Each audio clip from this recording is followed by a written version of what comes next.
From Piedimonte Etneo. I'm Matt. And I'm Jen. And this is Chit Chat with Jenn and Matt. And today we're going to dig in a little deeper, now that I have Matt here, in our vlog, to talk a little bit more about the speed bump we mentioned in our video from the previous week. Yeah, exciting.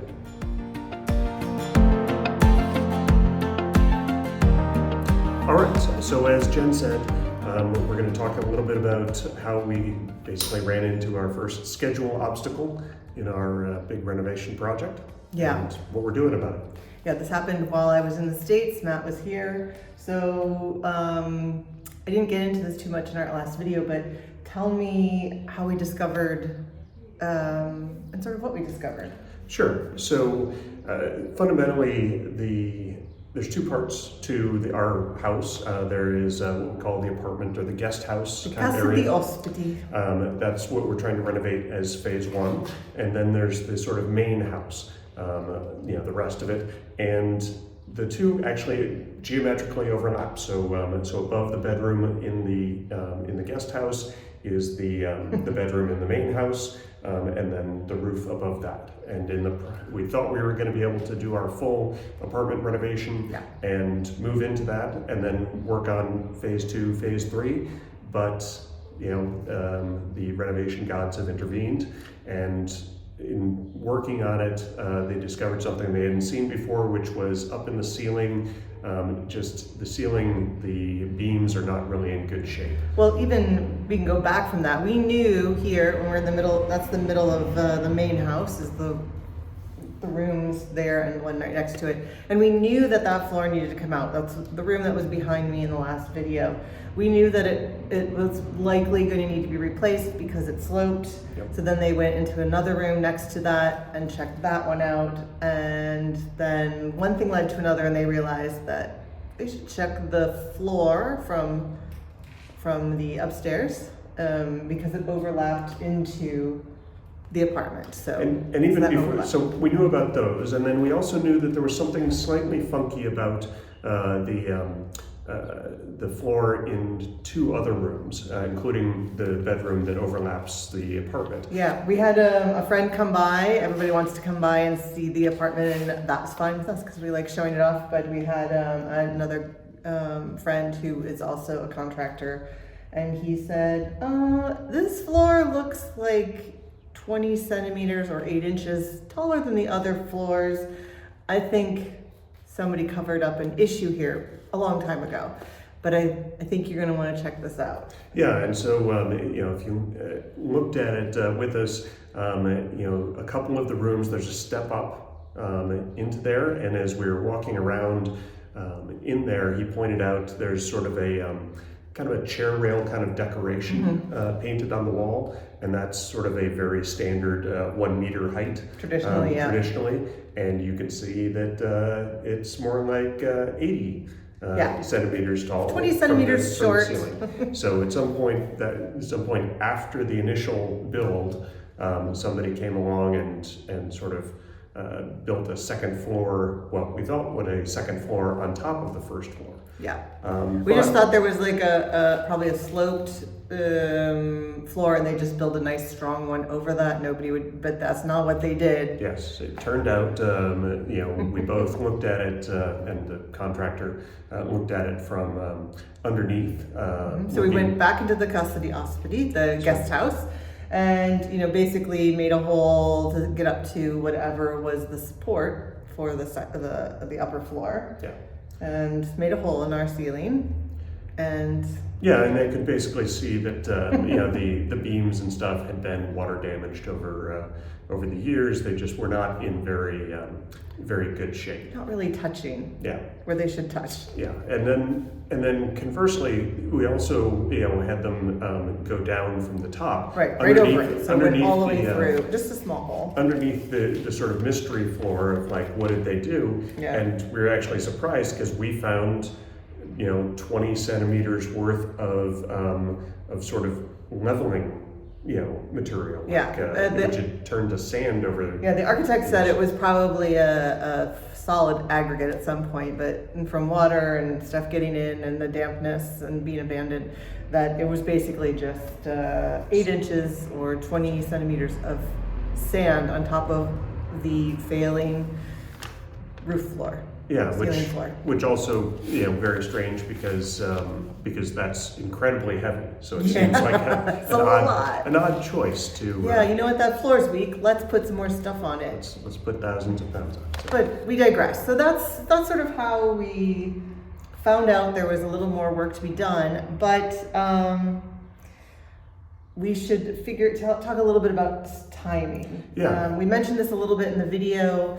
But we always knew that the ceiling of the main house, which doesn't directly touch the guest house, we knew that top one was going to need to be replaced, and that was going to be stage 2.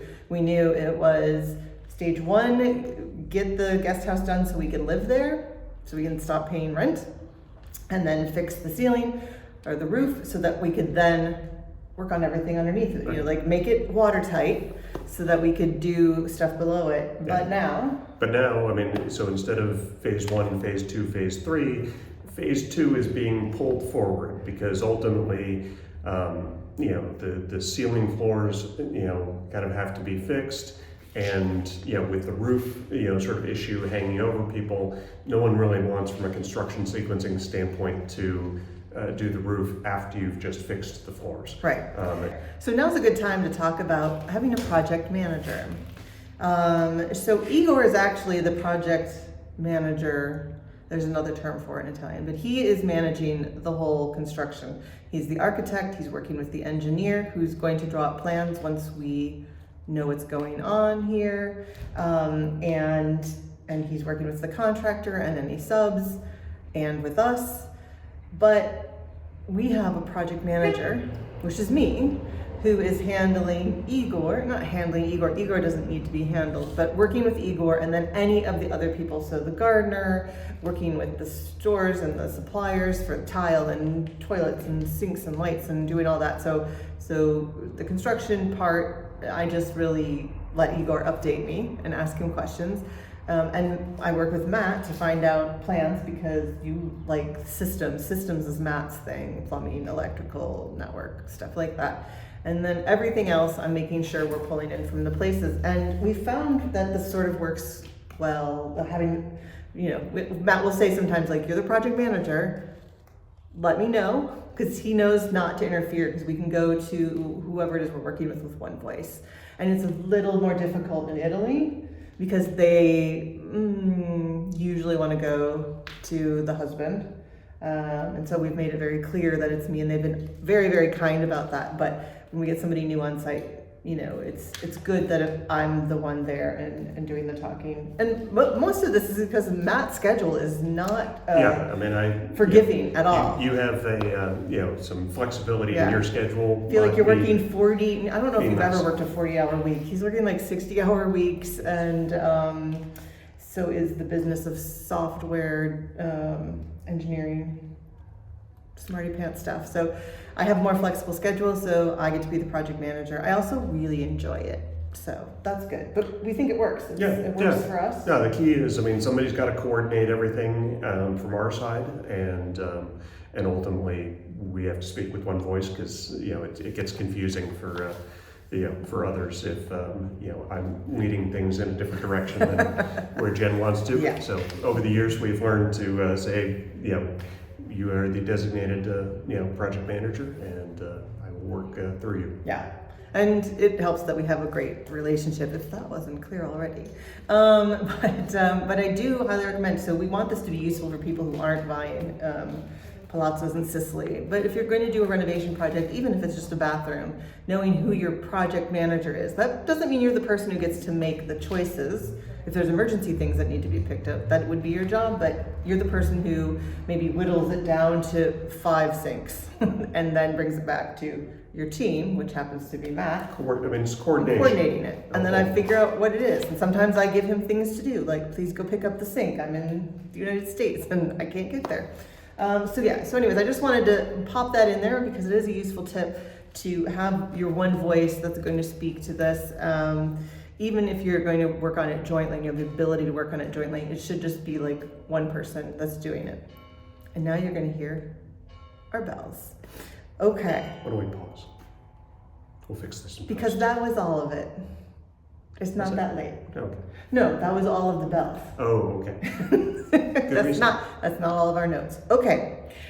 So let's talk. So we talked about the sort of how this is throwing off our timing, but we got a lot of questions and a lot of sympathy. Yeah. Construction sympathy, which outreach. is always appreciated. But let's give them a heads up on what the timing is going to be going forward. So we're sort of gonna stop. We're gonna do what did you call it? It was section 2 or phase two. Phase 2, yeah. Which is the roof first. We've already got phase 1 halfway done. It is fully demoed, and we've worked on the forward part. We've got we had electrical going in. We have all of our appliances, some of the plumbing's done. I mean, so yeah, we're making good progress until we hit the roadblock. Which we knew we knew we couldn't not hit a roadblock.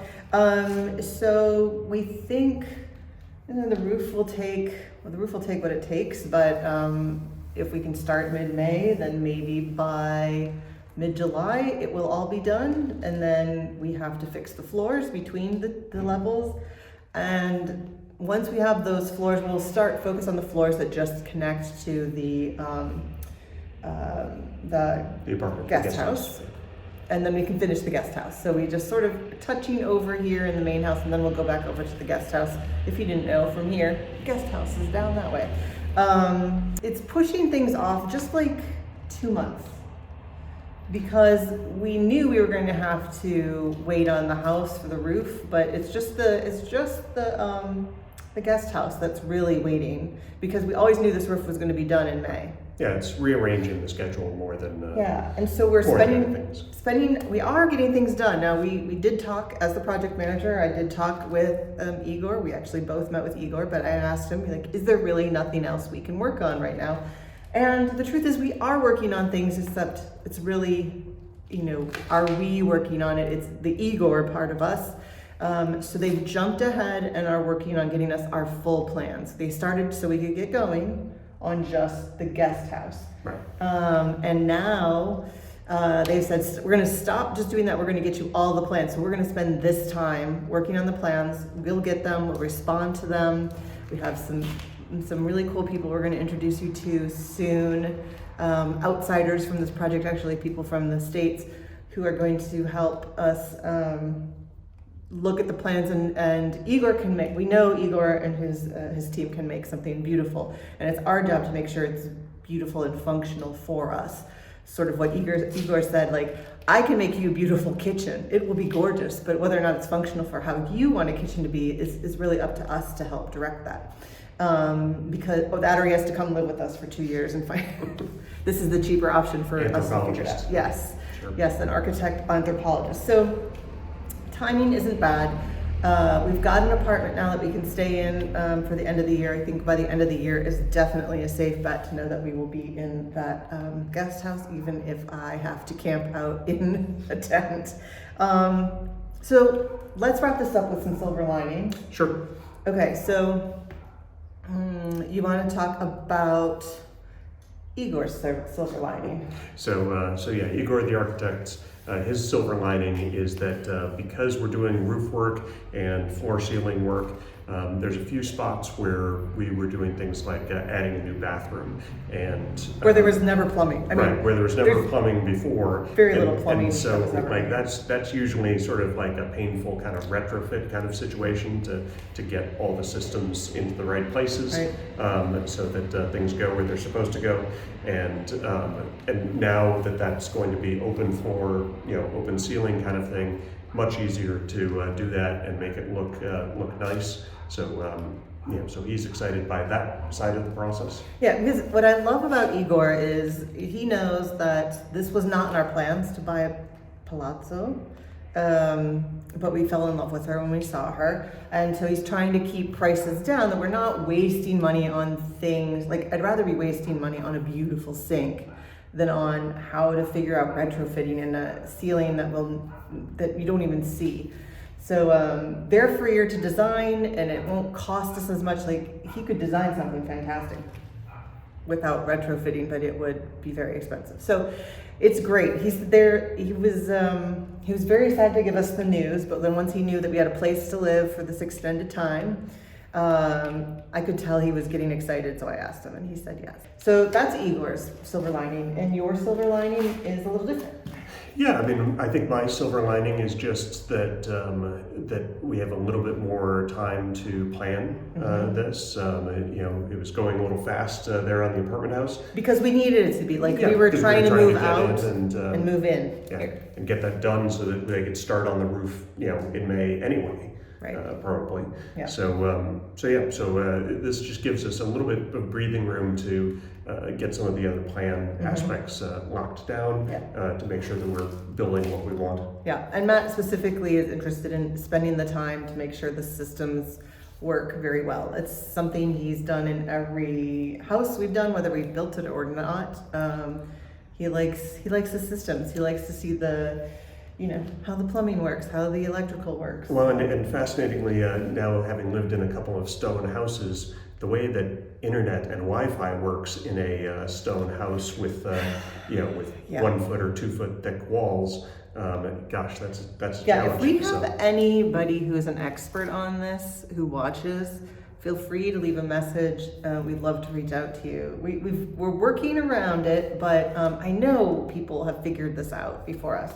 So my silver lining, and then we can say goodbye for today. So what Matt said was true, but I'm excited that there's a little more time because we were trying to get in there so fast. I think I had to spend a lot of time, a lot of hours per day to find the lighting we wanted, the plumbing we wanted. I'm importing stuff from Morocco. I'm having stuff made here. It's been fun, but it's almost been hard to enjoy the fun of having your very own lava tiles custom made to your design. I can't wait to show you guys those because we had to go so fast. And now we'll have a little more time purely because we now have a place to live for a long time. We removed that we must rush to get in. I'm really happy with what we got and ordered, and almost everything is here. We're still waiting for like 3 more items, but it was stressful. And it's the best part of the renovation for me is I guess you could say it's the shopping, but it's when you have to do shopping, when it's required shopping, it's a lot more fun than when it's optional discretionary shopping. You need a sink. Yeah, when you need a sink, you need a sink. And good thing is we didn't settle on really anything that we're putting in, but it will have a little more time. And the other thing I think jointly that is a silver lining for us is that because we didn't plan on buying a palazzo, we're also working on balancing the finances for this. And this gives us a few more months to build up some finances for it so that we aren't having to stop things. Like, we should be able to just slowly keep it going. So that's kind of that's a little bit of a relief for me too. I think for you as well. But it's been exciting. I don't know. I feel weirdly more free now that this has happened. I know it's going to cost us probably some more money. We'll save on some of the stuff we don't need to retrofit now. But it's just a great project, and it's great to have people who are excited to work on it with you, not just like it's another job. And we've run into and met some really great people by doing this YouTube channel. We're actually going to give a little tour and have some aperitivos with some new friends who actually live in this town that I think found us through the channel. But so it's all good. It's all good. We're very excited, and that's it for our update on our great big shutdown. It's just shut down for a couple months, and really we're still working on the design. I'm still Pinteresting and mood boarding it like crazy, so I'll be more and more prepared. But I have more time. And for phase 2, and you've been doing a lot of research on security cameras and networks and all sorts of stuff. That's a whole other topic for another day also. Yeah, definitely. So until next time, arrivederci. A presto.